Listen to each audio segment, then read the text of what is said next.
The snow outside was coming down so heavy, it blurred the glass walls of the terminal. The departure board behind me flashed a cruel red, cancelled. Not just my flight, half of them. Groans echoed to the airport as people dug into their phones, rebooked, or cursed under their breath. I dropped into one of those stiff vinyl chairs with my bag between my legs and sighed. "Guess I live here now," I muttered to no one in particular, except someone heard me. Not a bad place to get stuck. Could be worse. Could be Cleveland. I looked up. Sitting across from me, a guy about my age, messy dark hair under a beanie, a half smile on his face. He was holding a paper cup of airport coffee like it was keeping him alive. I chuckled.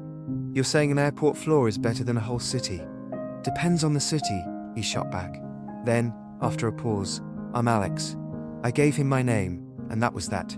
Two stranded travelers, waiting out a blizzard. We started walking the empty terminal together. It was eerie, like a mall after closing. Most people had fled to hotels, but the ones who stayed huddled around outlets like survivors in the apocalypse. Alex and I wandered aimlessly, swapping stories. He was flying home from a work trip. I was on my way to visit family. He hated flying. I kind of loved it. We argued over music. He was into old punk bands. I was more synth and electronic. Somewhere between vending machine Snickers and bad jokes about sleeping under gate chairs, it stopped feeling like killing time and started feeling like something else. At around 2:30 a.m., we stumbled on a piano tucked in a corner of the concourse, just sitting there, silent. "You play?" I asked. He hesitated, eyes flicking toward it like it was daring him. "A little. Not in front of people, though." "Lucky for you, this place is basically a ghost town," I said, gesturing to the rows of empty chairs. So he sat, his fingers hovered nervously before pressing a few tentative notes. Then a melody. Slow, uncertain at first, then flowing like he'd been carrying it with him for years. The sound echoed in the hollow space, rich and soft at the same time. I swear even the few stranded travelers nearby stopped to listen. When he finished, he looked embarrassed. "That was rough." I shook my head. "That was amazing.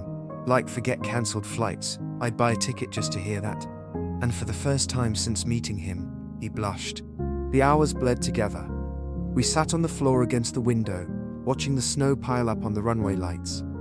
We traded embarrassing axe stories, dream vacations we couldn't afford, and the kind of secrets you don't usually share with strangers.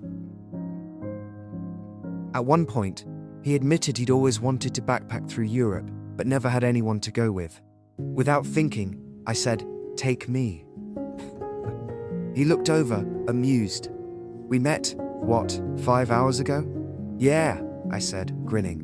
"Best 5 hours of my flight delay." That earned me a laugh. The kind where someone tilts their head back, unguarded. It was close to 4 a.m. when the announcement finally came. Some flights would resume in the morning, once runways were cleared. People stirred, phones lit up. Hope trickled back into the terminal. I felt a weird pang, like the magic bubble of the storm was about to burst. Alex must have felt it too, because he leaned a little closer, lowering his voice. "You know, this was kind of the best layover I've ever had." "Same," I admitted. Then, before I could check it out, I added, "Hate for it to end here." Silence hung for half a beat, the kind where you wonder if you've ruined it. Then he smiled, soft and sure, and said, "Then don't let it."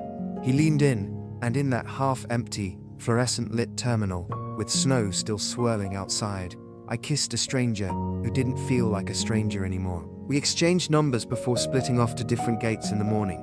No grand decorations, no movie scene promises, just a look that said, "This isn't over."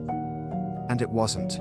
Sometimes, love doesn't need fireworks or perfectly planned moments. Sometimes, it finds you in the middle of an empty airport, when everything else in your life has been cancelled, except the one thing you didn't see coming.